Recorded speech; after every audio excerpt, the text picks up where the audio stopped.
Hello, everybody, and welcome to another episode of Working Out Loud. I'm your host, Dave Darrington, here at Service Rocket Studios. We're going to have a special episode today. I had to take a breath here because I'm excited. I have my friend Samantha Murray on right now. I'm bring her in just a moment. But before we start talking, again, I want to remind you of why we're here and what we're doing and what all is happening on this channel. We're all about software, learning software, implementing software. That's whole Service Rocket shtick. We are an amazing company all over the world. We can do all kinds of things, but this show is focused on one part of our universe, which is business to business, business to customers, software as a service largely, and then software in general. We don't discriminate there. What we're here to do is talk further, go to this next level. After Mark Andreessen talked about how software was eating the world, it's eaten, right? Now we're living in that universe, and the world has changed. We're trying to talk a little bit differently about education. And that word is almost a bane of our existence. What do you mean education? We're going to go back to school, sit in a chair? No, it's going to be different. All right, I'm going to take myself off here and welcome Samantha Murray. Say hi to the audience, and I'm going to do our frame up for us, okay? Awesome. Thanks, Dave. I'm so excited to be here. Yay. We're glad to have you here. This is exciting. Let's start off by this. So when you and I, Sam, were talking a little bit earlier, and we met formally, finally, at a conference at SEDMA this year, which was amazing. That was a great conference. Today's discussion is a little weird. I'm not going to say it's woo-woo or anything, but it is really broad, right? What I want to do is help you, and I'm going to lead into a frame up for you. And then, Sam, I want you to take the reins and talk about your unique perspective. So here's the frame up. Leaders, all of you, I'm talking to you right now, okay? If you're on, great. I want you to hear this. We've spent a lot of time with education. We've spent a lot of time with marketing. I've spent a lot of time in these organizations, as Sam has, growing, learning. We love the startup ecosystem where things are moving fast and furious. Now, why I and Sam exist to a large degree is because we have this relentless thirst for learning, right? And I think many of us that fall into software do because, okay, I want to go back to a story, Sam. When I was a kid, I remember I loved computers. I loved software so much. I was drawn to it, like those bug zapper mosquito things. I just couldn't stop. And I remember seeing in a Commodore 64, an Apple IIe, and I'm dating myself, yeah. But I would go up to them. There's no book. There's no manual. There's no nothing. There's no person next to me to tell me, well, what this thing is. And I'm just typing, and I'm learning and things are happening, discovering. And I'm starting on this journey. And this journey is my own. It's a personal journey. Where were the people around me that helped me learn this thing, right? Now let's go scroll forward to now, 2022, almost 2023. We left COVID in the dust. All kinds of crazy things happened. But there's one looming problem as businesses and organizations grow with software. Sam, what do you think is the most important thing? Like selling or supporting, or like what does a business get hooked on or stuck on? What do you think? All of the above. We need to be doing a better job of educating our customers along the entire life cycle, along every touch point that they experience with a brand. We need to do a better job of teaching them what they need to know at the right moments in time to hook them in and keep them there forever. Okay, so all right, you grabbed it. That's the problem. That's the problem. Now let me give you a little bit more lift here on that hypothesis. Okay, I like to be scientific about it. Yes. What's a felt experience of that? And I want to start, and then I want you to own it, right? And go further with the frame up, and then let's get into your background and how your unique background resonates with many of us in this field. And I think yours is even more unique because of where you came in. Mm-hmm. Okay, I'm sitting in a room talking with a leader, an executive, senior leadership. They want to talk about the big problem they have with their software. Okay, I've had this. People don't know how to use it. Okay, it's impossible to use. Okay, this comes from the customers. And now my post-sales team is saying, I'm trying to sell this thing, but it's like a lump of coal. Like, what do I do with it? Well, if you don't know to put it in a special facility to catch it on fire, to make heat, to drive a steam, like, there's all these things we have to learn and do. So the pain is, I try to solve that, or my team tries to solve that. They try to do it individually. Now, as let's think about the beginning of our journey, and I'm going to pull up an asset here because I just love how this frames up all of our thinking about crossing this chasm. Right? Let's go back to the story. I'm here to begin with. I'm an innovator. I'm just starting out, right? The people that I interact with are hungry for me, and they're going to figure stuff out. And then you got early adopters that we're growing. People heard our name. They're interested in us. And then it's a little harder to teach people. There are more of us. There are more of them, our customers. We're all orbiting around this product, and we don't know what the heck's going on, right? And that's where our teams and groups, CS makes a one-pager. Maybe a support person decides they're going to go out and do this, the knowledge base. Mm-hmm. What naturally happens in these organizations, I'm going to take this off sharing now, but didn't want to do that. This feeling of overwhelming, right? We don't know where to start. We don't know what to do. People are going all over the place. Education, though. Now I'm going to go back and frame up what Adam Avramesky said in his book about customer education. It's that everybody is educating. Yet from a leadership from perspective, we don't necessarily value that, nor think about, and this is not a hate, not a slight. From a leadership perspective, that's invisible. We're worried about sales, marketing, promoting, closing deals, and getting the product out there. What's really happening is pain, suffering, misery, frustration from customers and our own internal teams. Yes. And we got to get a hold of this. And yes. That's where we as customer education or enablement or whatever. Now, Sam, I'm putting you in the focus here because I want you to talk about your story, and I want you to share with the whole audience in the world your perspective on that. So I'm going to pull myself off and give you focus. Sure. No pressure, but you're on the show. No pressure at all. Yeah. Thanks, Dave. And I think like you framed that up so nicely, because what I've noticed over the course of my career is just the silos, right? Like we talk about this as though,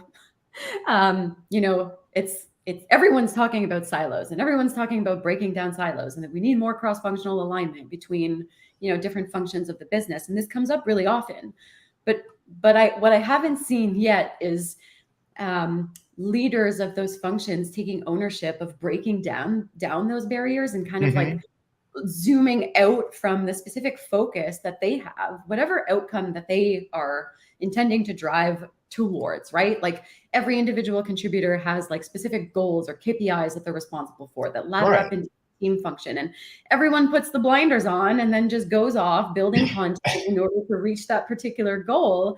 But what people aren't realizing is like, put yourself in the shoes of the customer for a second, right? And think about like, what is that experience like for the person that's being bombarded with content, potentially content that isn't resonating with them in that particular moment, right? It's layering on confusion for the customer, causing this really disjointed experience. And we as leaders across functions just need to figure out how to solve for this problem. I really believe that like by zooming out, right, and remembering that as you mentioned, the learning is happening across the entire journey of a customer, right? Throughout their own growth as an organization, throughout the life cycle that they're experiencing with your brand, they are learning across that entire journey, right? They are educating themselves, and they have stuff that they need to learn in order to be even exposed to the idea that they have a problem that your product can solve. And so when you start to like zoom out like that and look at that from that lens or that level, it's like, oh, I get it. Right? Like it's all interconnected. I just have to laugh because, well, we see it, Samantha. We've been in I love using this word, the interstices, the guts of these growing companies, right? And somebody had a picture, and I don't remember what book this was, but it showed how organizations grow. And if I can imagine, there's like circles. So you got support, success, sales, and they start to grow, and these circles grow, but there's all this stuff in between. Like imagine all the space around the stuff, and that's all the glue and the mortar and the things that need to hold things together. And when you and I talked, I mean, it took me a little bit to really macro. I mean, it didn't take me long because I live in this, but I've been down again in that I'm trying to convince the world of the same thing that you are. This, I think we should just get in a conversation because I'm waxing philosophical now, but your message is clear. Right. We need to zoom out. So let's start zooming out. Yeah. Take us through this. I was looking at your notes. Did you mention this thing where you yourself have been this black sheep of both customer education and marketing? And I think that's why we get along. Yes. And I don't want to go too deep into my, career progression and journey too why far. Not? but I think it helps to sort of frame up the conversation, right? Because I've experienced it firsthand, because I've been almost feeling like an outcast for much of my career, because as a marketer, I was like, what's the client experience? What's the customer experience? How are we ensuring that there's continuity of experience and that we're providing the right things to them at the right moment in time to get them to do the next thing, right? Marketers are so focused on the funnel and getting people down the funnel. But from my perspective, I was always like, but what about the customer experience? And then I landed in customer success, and the same thing was happening for me in customer success, where I was like, but you're not considering what happens before they become a customer. This is all part of the same journey. And then I landed in customer education, and the true educators, I still felt like a little bit of an outcast, right? Because I don't have an academic background. I understand the importance of academic rigor and all these wonderful things, but I was still like, but what about the customer journey? And what about the customer experience? And so I've always kind of felt like a bit of an outcast in every one of these roles that I've landed in. But the through line and the thing that I've always been the most passionate about is how can we craft these really seamless experiences for the customer as they interact with our brand through various points of their journey, right, in a way that's going to unlock that next thing we want them to do, and really gently nudge them towards long-term success. And by mapping it out and by seeing the big picture and understanding the role that everyone plays in crafting this journey, you're much more likely to be successful at actually getting the customer to do those things that you want them to do, right? It's the macro level, and I'm all about that macro level. I simply adore all of what you're saying, because it brings me it brings a kind of warmth to the world that I've been in. And I'm trying to articulate this in a certain way, because I've always felt my journey has been weird too. And I don't want to get into it because I've talked for years and I don't need to anymore. Everybody knows Dave's weird. We're odd, we're peculiar now, and we're an emergent force. Let's talk about this intersection of marketing and education and enablement and L&D and whatever, right? Yes. I'm even challenging, and Adam will hate me for even intimating such a thing, Adam Avramesky, which my boss, Adam, for intimating that customer education there's even something bigger, right? It's like babush or mamushka dolls, right? We've got little training group, and then we got an on-demand, and then we got marketing, and we got all these things all stacked in, and then we look at the organization as a whole body. That I lament how I've been relegated to obscurity in a lot of organizations really quickly, and that's usually when I depart.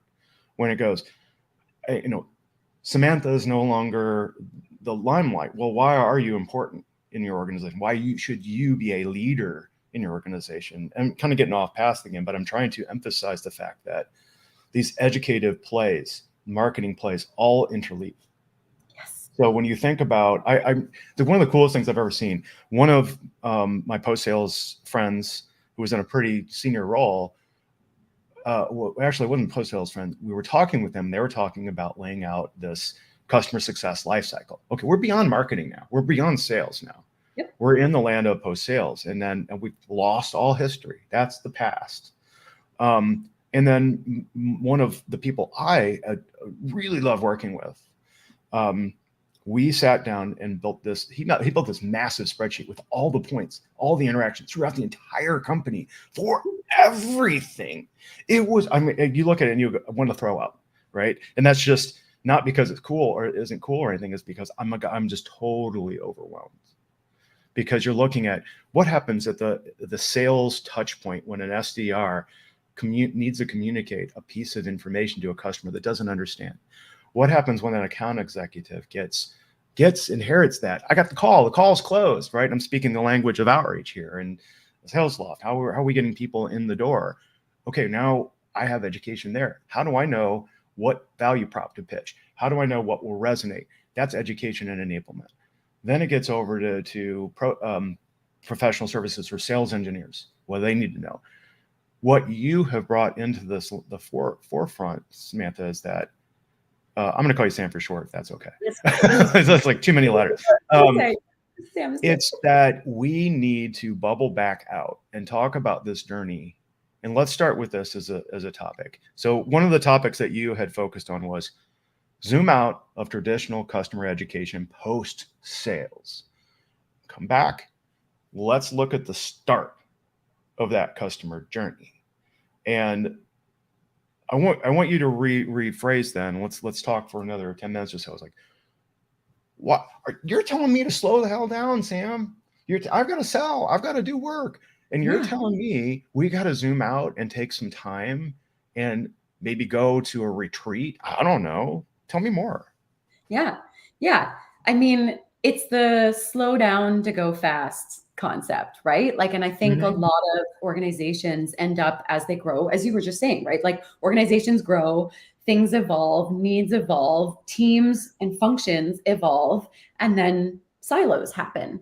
And they're just trying to go as fast as humanly possible, impacting on the specific thing that they want to impact on. They're trying to generate leads. They're trying to close deals. They're trying to retain customers, right? Everyone has this like, perfect. Yes. Everyone has this like thing that they're trying. It's a good artifact to talk through while you're talking. Exactly. Yeah. And so like what happens after the sale is like, okay, now, we headed over to professional services and the implementation team to get the thing stood up. And maybe there's an onboarding program through customer education that plays a role in that. But that the stuff that happened, right, before the customer became a customer, the experience that they had throughout their entire journey, being nurtured through lifecycle emails, ad campaigns, thought leadership pieces, white papers, research, all those things. Matting them in there. Academy that, or a community, your knowledge, all of these things, the sales cycle, like every single one of those things played a role in the deal happening and closing. And like you said, that information is often lost or the pieces haven't been pulled together in a way to tell the story of how we can then, once the sale occurs, take that customer and all of the knowledge that we have about the things that resonated with them through their journey up until that point and carry that journey forward in a really seamless manner. Like we just forget that like all that stuff happened. And then it's like, okay, well, we got to onboard them and we got to implement and we got to, we got to retain and we got to grow. But all those things actually really matter. All those touch points, all those interactions that they had with your brand are actually really juicy bits of information that help tell customer education teams and post-sale teams how to interact with that person, how they want to be interacted with, what content resonates with them, what are they looking for, how are they thinking about their business. These things matter. And we put the blinders on and we forget that like, it's all interconnected, right? Right. And I think, okay, Sam, you did a really great job bringing that together. You pulled it through. Gosh, I hate to even bring this up, but if I like kind of weird and fringy science things and archaeology and gosh, what's the name? Graham something, the ancient archaeology kind of stuff. And they're talking about the story is out there right now, and there's this whole thing on Netflix about this ancient archaeology and how humans used to live many, many more thousands of years ago. I'm like, fine, whatever, this is fun to watch, but you're reminding me of that, of the kernel of our human history, Ooh. which is, regardless of anything that did happen or truth, or this is really hard, but the problem with history is that it's been, by the time we could start to record what happened to our lives and put it on stone tablets or whatever the heck, we started to realize that we could make things better. And the story of history is that we've forgotten a whole lot of stuff that happened to us that probably would have helped. And that is history. We now can have vaccines and all these other things because we've carried this knowledge. We have not done this with our businesses, right? Is that what you're saying? Is that we've like, where's like, okay, if I reframe this again, let's talk about, again, I need to keep you in the center of this discussion because your story is really important. Part 2 is, okay, we have to look at the customer journey. Yes. But where the heck am I going to start? How do I get people to come to the table? How do me, Dave, 5 years ago, Dave, 7 years ago, Dave, when I was, now I've spent a lot of time talking and people like kind of know who I am, and that's not what's important. The important is the message that we're trying to solve this problem. Where do I start, Sam? Where would you recommend? What tooling is?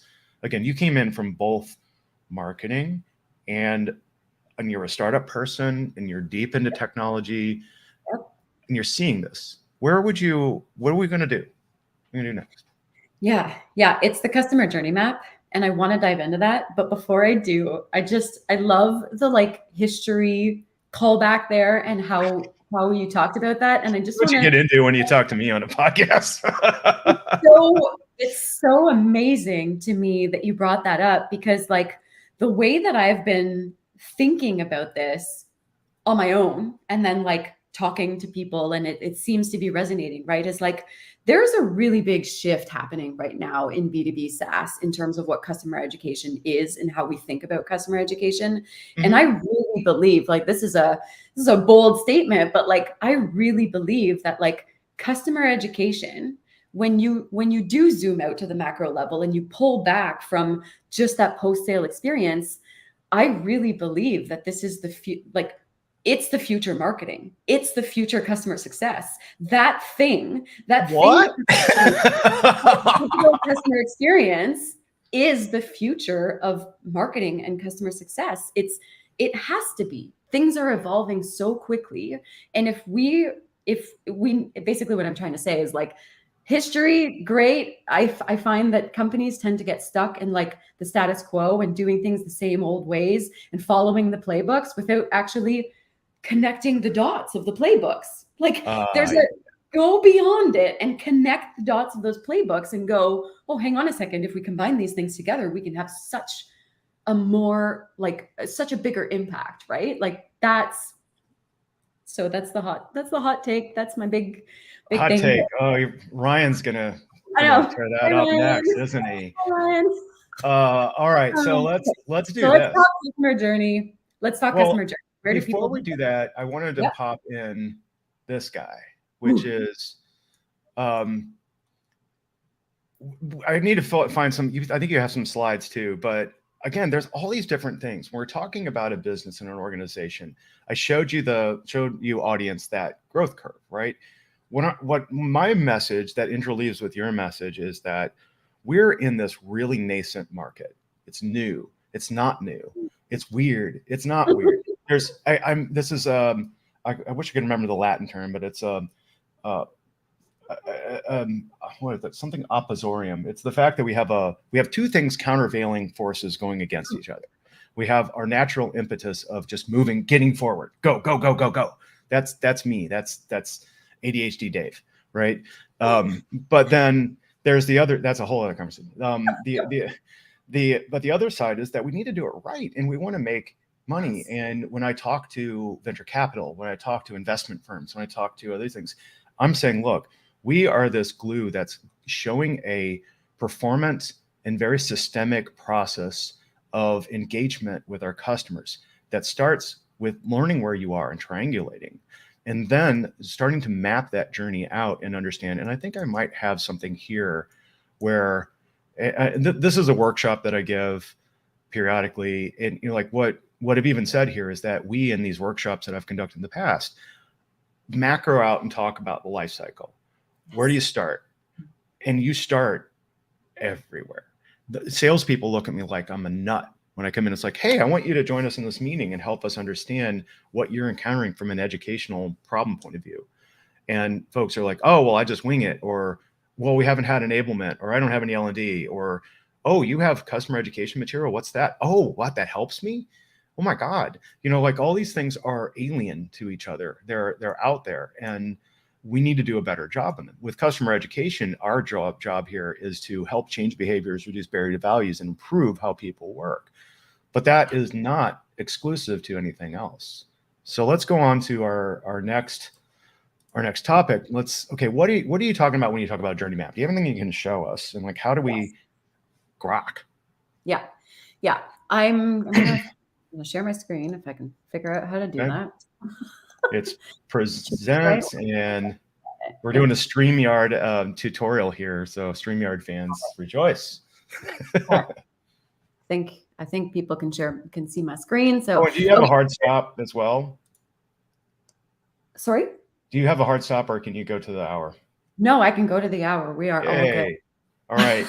This is such a good conversation. I'm just okay. This gets me really fascinated. So let's talk about your customer lifecycle and customer journey. And you're using Miro. Yay, Miro. Yeah, I love Miro. I love Miro. Okay, so what I actually want to start with is this one. I'm going to try to zoom in a little bit so you can kind of see the things. But there's two different ways in which I think we can approach customer journey mapping, or maybe two different lenses of approaching customer journey mapping. One is looking at your customers' growth and maturity over time, right? Understanding how your customer started their organization, the things that they put in place as it relates to your specific like product or service, right? Like what are the things that they implemented over time as they grew in order to really understand at a macro level their maturity and their growth over time. Because what that does is once you start mapping it out on this, right? So if I take like customer actions, this is just a high level example. If you've not seen this before, this is like a service blueprint model. So like you map out all of those customer actions that your customer takes as it relates to the problem that you solve, right? So like if I'm going to use like, I don't know, I work for an LMS. So we're an LMS example. My customer at some point in time adopts a knowledge base as like the first thing, right? And then at some point in time later on, they grow and they start to have an enablement team and they start to have a customer education team, right? Like mapping all of that out in terms of those actions and growth over time allows you to see where the gaps exist, where you're not currently solving or putting yourself in front of that particular person. It allows you to see moments in time where you can interact with them earlier on and provide value earlier on in order to expose your brand and then hopefully get them to do the thing that you want them to do, which is buy your product or service sooner, right? So that's one way to look at it. And this is really useful from like a very macro level. And then you drill down into like the actual customer lifecycle. So now this is the moment in time where you know that your customer is now interacting with you. So they've hit that point where like, I have a problem, I'm going to search for a solution. I might search the internet or I might see an ad or whatever the case is, that first touch point. And we take them through the journey. We map out that journey of experience that they have across every single touch point, from awareness, consideration, decision-making, and then that post-sale journey. Both of these things, I'm going to stop sharing my screen. Both of these things, in my opinion, are both useful and both valid and need to be done and understood by customer education teams, because this forms the basis of how you communicate to your customers at various points, right? And like, Dave, I'd love to hear from you, like in terms of the workshops that you've done, how this sort of the same, like, how do you approach the workshops, or how do you approach customer journey mapping? Is this aligning with the way that Oh, you? absolutely. Absolutely. That, I mean, this resonates with me so well, because this is the angle that I like to take. So just giving you an idea, I think it's actually, I've got to do this. This is part of my show, a little bit of self-promotion of our services and the things that we do. Let me pull up my screen here. And okay, there it is. This actually answers your question. So at Service Rocket, one of the thing that I'm so thankful for having the opportunity, Rob, Peter, Adam, whole team, is that we recognized a lot of what you're saying, right? Service Rocket has been, and this is a little bit of a micro commercial, but it's really more of a story. I started working with Service Rocket when they were they had LearnDot years ago. They don't anymore. But I loved the sense of how this organization works together to solve these kinds of systemic lifecycle problems in software companies.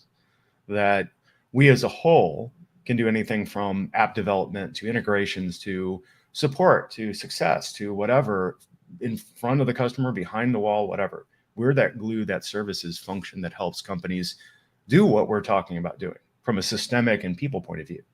That's my take on it. Talk to our leaders and they'll give you a much better story, but that's how I've come into this.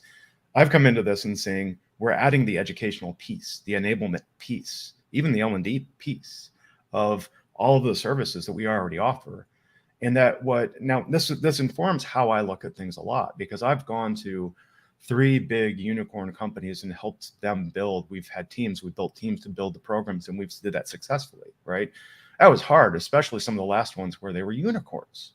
And that felt experience of, oh, how do I keep moving? It's just ridiculous. So just to bring this together, I kind of look at, there's a lot here. I kind of look at this as a journey and really start with the discovery workshop. And that discovery workshop is, what is your life cycle? Who are your customers? What are you doing?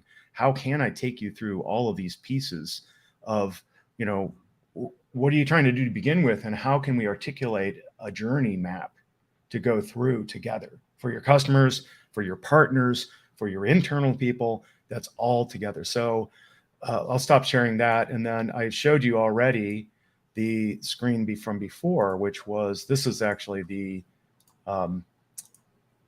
where is it? Here it is. Let's go back to this guy. This is my whole thing, where we talk about the problems to solve, and we walk through the customer success life cycle all the way through. We ask the questions in every phase. All right, in pre-sales, what's happening? How do people find us? What are they learning? Okay.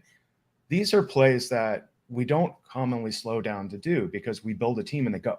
We build another team and they go, right? What happens when we get to the sales proper? I need to know, as a person, I need to know in post-sales what the objections were to begin with about using my product. Why? Well, that tells me a lot about the culture of the organization and the business that I work with. Why do they buy? And that, like you were saying, that needs to be written down and focused. That is my objective or my mission in supporting our customer. This customer says they bought my product because they wanted to do X. And did we do that? That should come up in a QBR and EBR with afterward, right? What are you explaining to customers over and over again? Notice this is sales. Why are salespeople explaining things? Oh, that's education. Darn it. All right, now let's get into implementation and onboarding. Okay, well, what makes something successful? To me, Sam, what makes an implementation successful is a caring and understanding and knowledgeable representative of our team who isn't going to give away the world, but is also going to be there to hold your hand. And I'm giving attribution to my friend Brian Childs for saying the story. What we are doing, Sam, I like this because it's very emotional. It's very heartfelt. Brian said to me one day, it's like, Dave, what we're doing is we're taking somebody on a journey to a lake. I'm walking with you in a lake. I'm holding your hand. We're going down the farm. And you go, oh, Dave, look, a horse. And I go, no, Sam, that's not what we're worrying about. I know you're gonna want to go to that horse. You're gonna want to take a ride later. That's not what we're doing right now. we need to get through sales and let's go. Okay, and then you say, oh, look at the flowers on the field over here. Okay, Sam, head forward. That's important. We're gonna get to it. So we are taking people through an articulated journey in my workshops. Yes. to understand. Now we're in support. Support's a nightmare. When you don't have education, guess what happens? Those Massive amount of calls. Yeah. If your call center is made up 50, 100 people, you got to ask yourself, if my call center is a good quarter of my company, what the heck? And so on. Even renewal, I think a lot of people don't even think about that renewal stage until it's too late. Right. Where, and I'm going to stop. I think I answered your question, but the caveats here is that this lends well into how I think, but there need to be more of us thinking that way. I would love to see a delegate or an emissary in every company that's positioned better with leadership connectivity, that an executive knows my name and understands that I'm here, you're here to help them navigate this rocky water of learning in a completely different context. Yes. That's the journey map. That's where the journey map begins. Absolutely. Yeah. And I think doing that exercise at an organization of mapping out that customer journey and looking at understanding your buyers and their growth over time so that it can inform this is the basis of your entire organization in B2B SaaS. Okay. If you don't understand your buyers, if you don't understand your customers, if you don't understand their growth as an organization and the time at which you need to present yourself in their own growth as a company, if you're not helping your customers grow, what are you there for? Right? That's what we need to be doing. So by mapping this out, by understanding that ideal orchestrated customer journey, right? What content are we putting in front of customers at the right time to try to nudge them along this experience? Getting buy-in at the exec level on that is hard, but critical. This is the thing that I think is lacking, is this big picture thinking. It's customer education leaders, it's marketing leaders, it's customer success and experience leaders banding together and going, hey, execs, this is what we think we can accomplish by pulling things together and adopting a scientific approach and mindset to it, that we're going to start small and maybe we'll start with content strategy and we're just going to see if this thing works. What impact can we have by pulling together this experience and aligning on messaging and the right things to say at the right moment in time, personalization. If we all align on this thing, how can we move the needle on all of our KPIs and growth?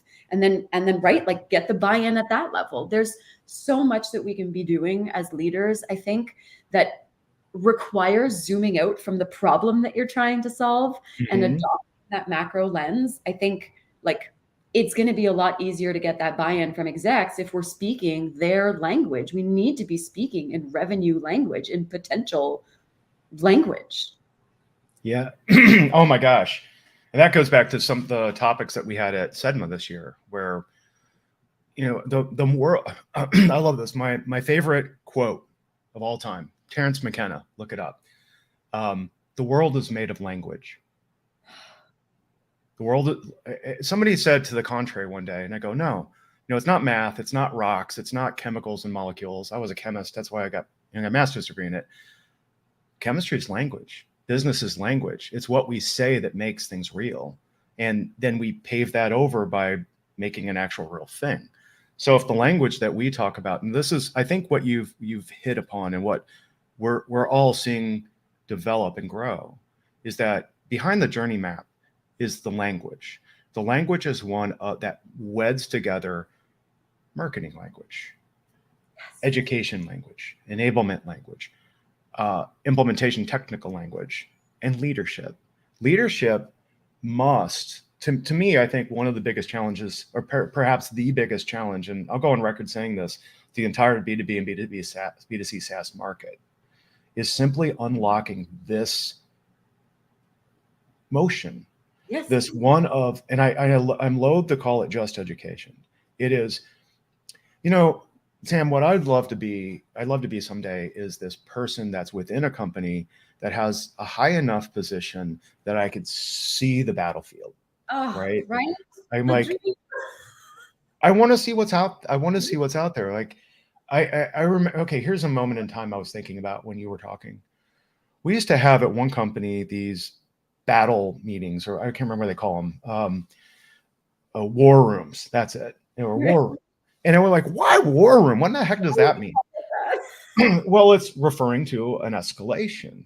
And I go, and I was never sit. I never sit. That scared me. I go, God, I don't want to go to a war room. Why should I be there? I should have been there. I really should have been there. And because listening to what's happening in the active battle zone, and this is this friction that we have with customers. We shouldn't have friction with customers. What is that friction? I'm pissed off. Okay, I'm over here. I am the customer. Hey, you know what? You're not giving me some of the things I need. I don't understand this. I'm mad because I want this and you don't offer it and you're not even listening to me.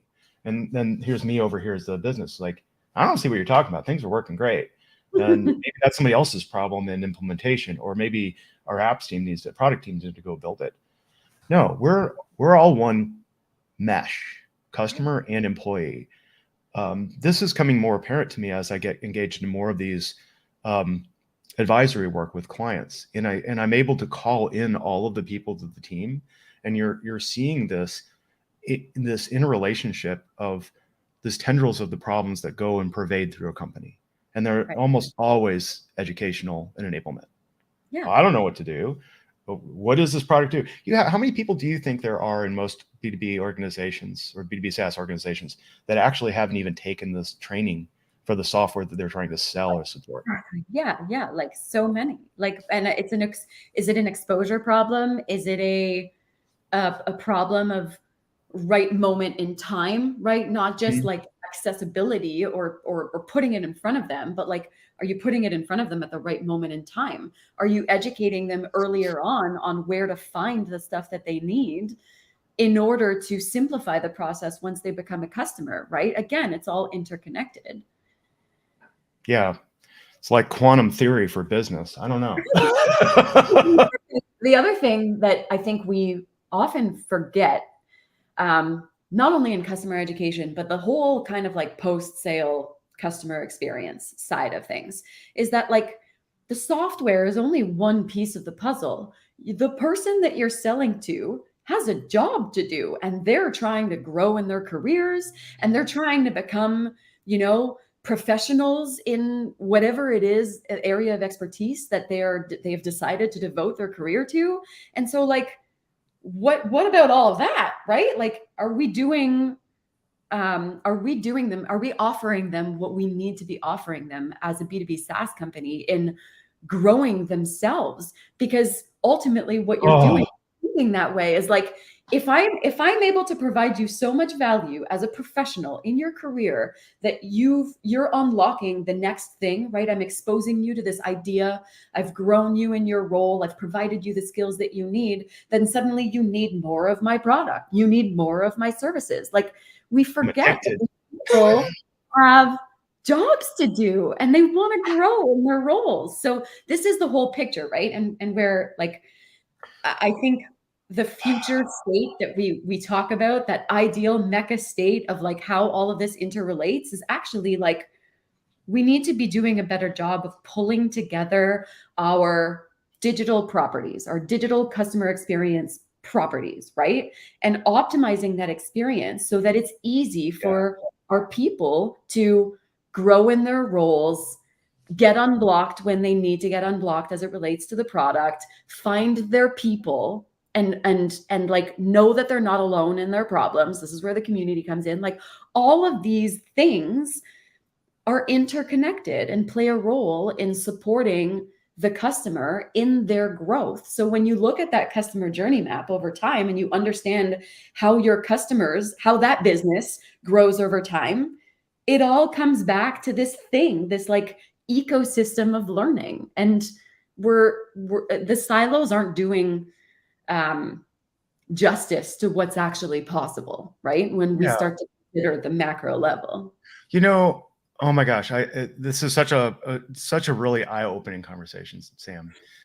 And I wanted to tell a story. Let's get into this last thread where we want to get to a seamless customer experience. I want for you. So you nailed a couple of things that are really important and evocative of a different kind of reality.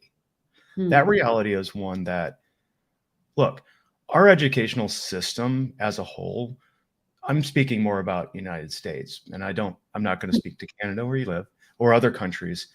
But what did I listen to? I saw something that's saying how far United States is down on all world global stats for education, mathematics, reading, literacy, all this stuff. Mm-hmm. Well, part of that is not on us, right? It's part of that is on our approach to thinking about how we learn. Yes. And I would say we're on the precipice. And I said this to somebody the other day, and they're like, well, that's just crazy. But I'm saying we're at a point now where the learning journey itself it's what is everybody always saying about for our field? I wish I had one of those choose your own adventure books. Like I should get one for where I, as a learner, can go, oh, well, I did this. And well, now I'm interested in that. I'm going to go over here. Now I'm going to go over here and learn. Now I want to learn the whole thing. Now I want a credential. Now I want a certificate. Okay. What we are seeing now, and those are not clicking buttons. They're not like the app itself. Most of these applications are disruptive concepts that are wedging into an ecosystem that's much bigger than sales enablement, right? Or sales engagement, where I worked at Outreach, or customer success, where I worked at Gainsight, or an LMS product. And we know what they do, right? It's much bigger than all that. I'm looking for skills. Yes. I'm looking to know how to do this thing that connects this gap I have in my business or my life. And I want to take this thing, and it's a hammer. I want to hit the hammer and the nail, and then the nail goes in and the board is done. I'm moving on, right? But these skills now are this mesh of different things, different products. I might move. We just showed Miro. I use Miro every day. Miro is hard to learn. It's easy and fun to play with and work with, but how do I transition concepts? Let's give you another idea. I was talking with some people about an organization, and the unhealthy organization for education. And this organization has leaders that are disconnected from the people that are actually building the educational content, and they don't talk to them, and that there's a disconnect. So now you have a layer of leadership that's dictating the educational delivery and making that be a content, a number. How many did you get done? And now you've completely flipped the script. It's about how much content can you put out. That's content marketing kind of. It's just pushing crap out, right? What the job to be done is connecting with the customer and giving them skills, assurance, guidance. We're the GPS. I pull up my mobile phone and I'm Google Maps, right? That's what we are in this customer experience. So how do we make that seamless? Yeah. And it's a mix of, it has to be a mix of things, right? Because like the experience isn't just the technology. One part of it is the technology. I think we need to do a better job in B2B SaaS of creating, that centralized like learning hub experience, the pulled together academy and knowledge base and community and thought leadership, content, blog, like pulling together the experience from a technology perspective into a centralized place where learners, prospects, customers, regardless of the status that they have, can go to learn and like overcome skills gaps, because that's the crux of this, I think, is missing, right? Is that like there is a gap in skills across the board. I'm really glad that you brought that up, because this is happening. It's happening in tech. There's a skills gap. Well, how do we solve that skills gap? We provide our learners with a place to go and educate themselves and upskill themselves as it relates to the job that they have or that they want to have. And then by doing that and creating this ecosystem, you showcase how your product, your software, solves a problem for them at a moment in time across their learning journey, right? This is a mix of technology. We need to do a better job of pulling these things together into a centralized place. But the reason why this is so critical in my mind, and I think there are only a handful of companies that I've seen that have like done this very, very well, is the data infrastructure in the back end. Okay, the possibilities that you unlock when you pull together these experiences and then drive all this data into a centralized place for visualization and analysis, you've suddenly unlocked like the mecca of information on how your learners interact with content from the moment that they think, oh, I want to upskill myself. I want to learn this job. I want to learn how to use this product. I want to XYZ, right? How your learners interact with content throughout their journey from that first touch point all the way to advocacy, that information is like gold. It is the only way that you can get to a place where you are offering personalized content to the right audience, to the right channel, time. Time, right? That's the only way, in my opinion. And it's a struggle. It's a huge struggle to try to get organizations. And, I'm putting my hand up. I've been there. I've been there at Shopify. I've been there. I'm there. It's really hard for us as CE leaders to get the right people on board from R&D and from data to commit to doing this thing, right? It's hard, but man, what we unlock in terms of like information to be able to inform the future state Here it is mind-boggling.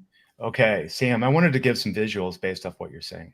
Cool. This is from a presentation that Adam Avramescu and I gave back in 2019 at DevLearn of all things. And we were trying to evoke this sense of what does it look like when you actually build that customer lifecycle and start gathering to the point that you're saying, now we're visualizing. We're using the tech stack that we've built. And this, oh my God, Sam, this is the hardest thing about this new world we live in. This is what I and you and others want to spend our time focusing on. Not only do we craft that customer journey, but we are articulating a reservoir, repository, and a business informatics layer that can extrude the story, right? I was thinking about Dwarf Fortress yesterday, and I'm all over the place. Dwarf Fortress is this unapproachable game that's been out for many years, and it was all built on ASCII art, and it's impenetrable. It's impenetrable. And the story I want to do, I love games. I used to teach game design for almost 8 years at a university. Is that we learn a lot from game design because games give you that immediate visual feedback on how you're performing. SaaS doesn't. Especially, I'm a CEO at a company and I want stuff to look at. Okay, look at this. This was Adam's story. He worked at Optimizely, showed that they built this whole customer journey map and they understood where customers are having a problem. They understood that it was a support problem.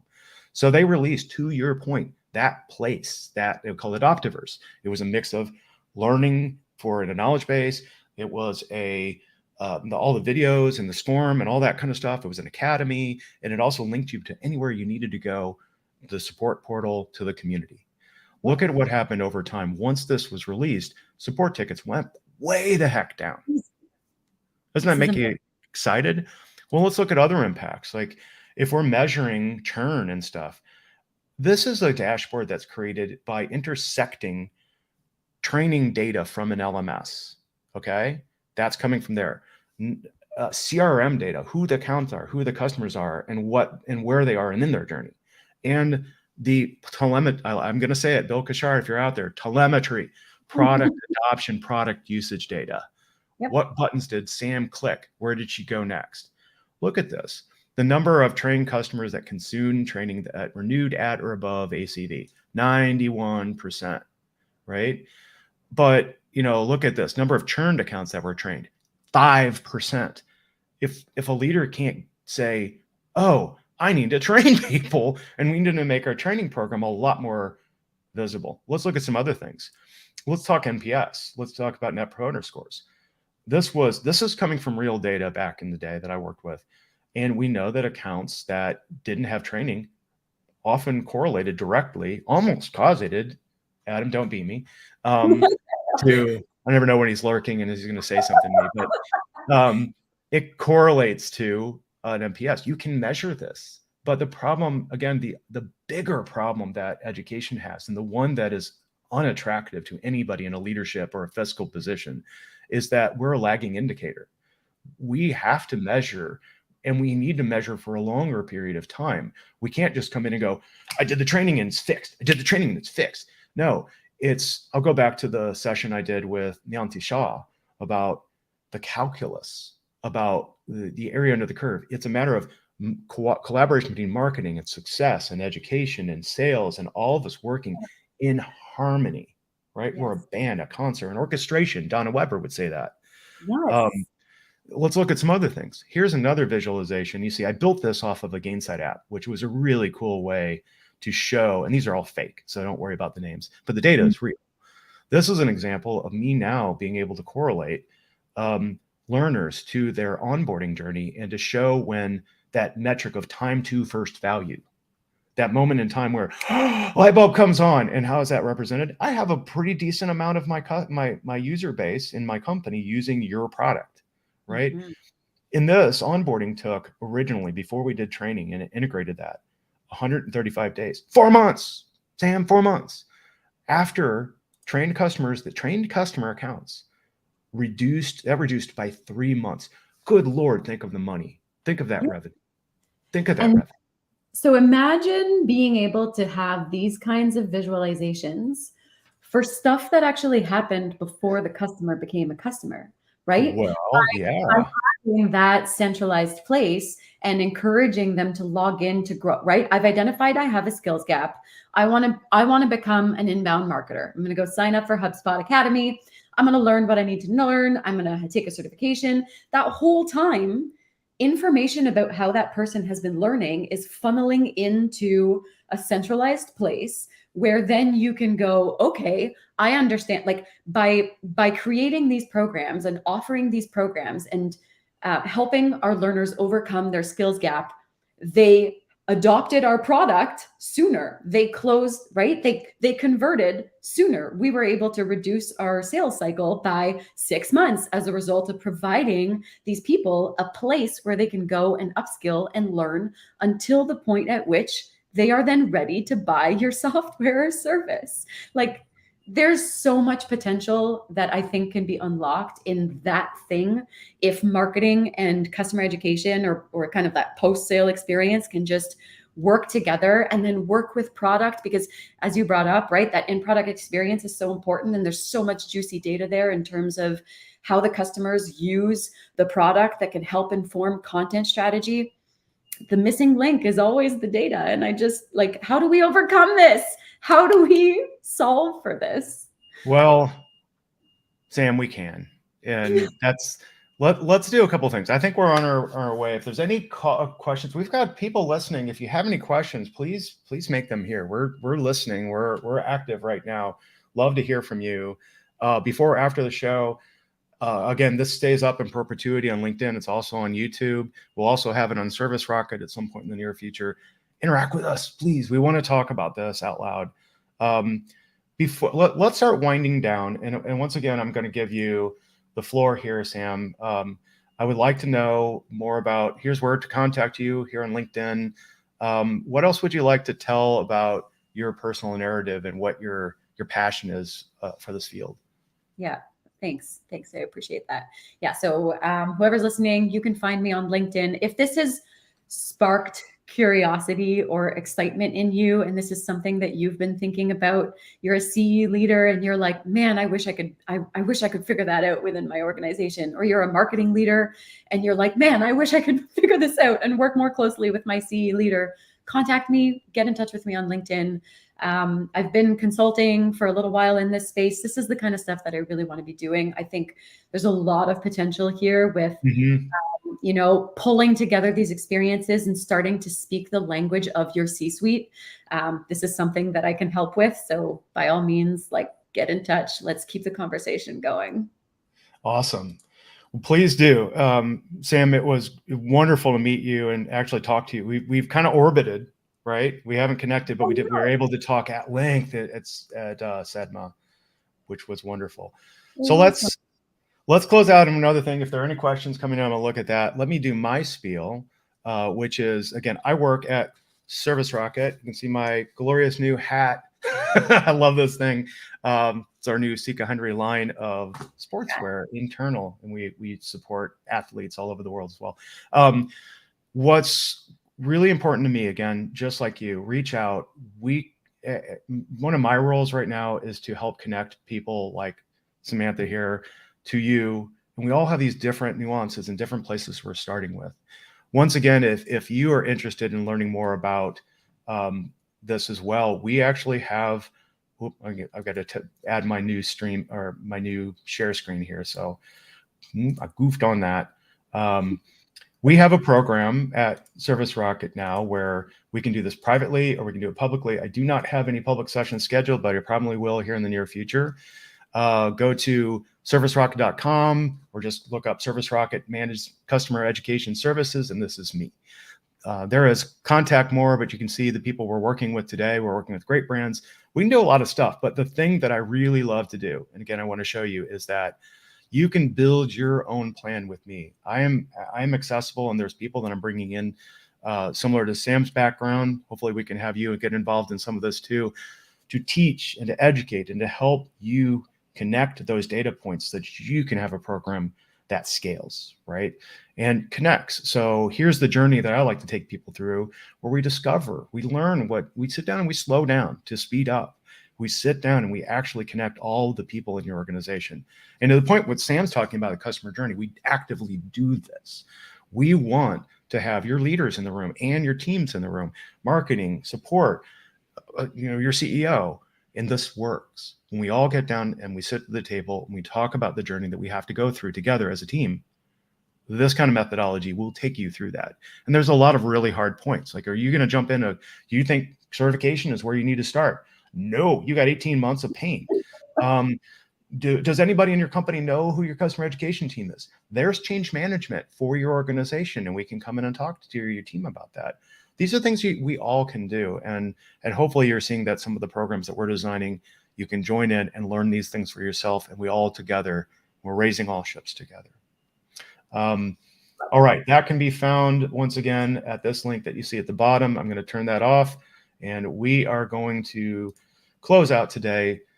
Sam, thanks again for your time. This has been wonderful. We will see you on shows in the future, C-Lab for sure. Anything else you want to say to the audience before we depart? No, thank you so much, Dave, for having me. It was a real pleasure chatting about stuff that I just get real jazzed up about. So hopefully the audience found it useful too. Me too. Okay, everybody, get out there, find your people, make some customer journeys. Let's drive success here. Do it. Cheers.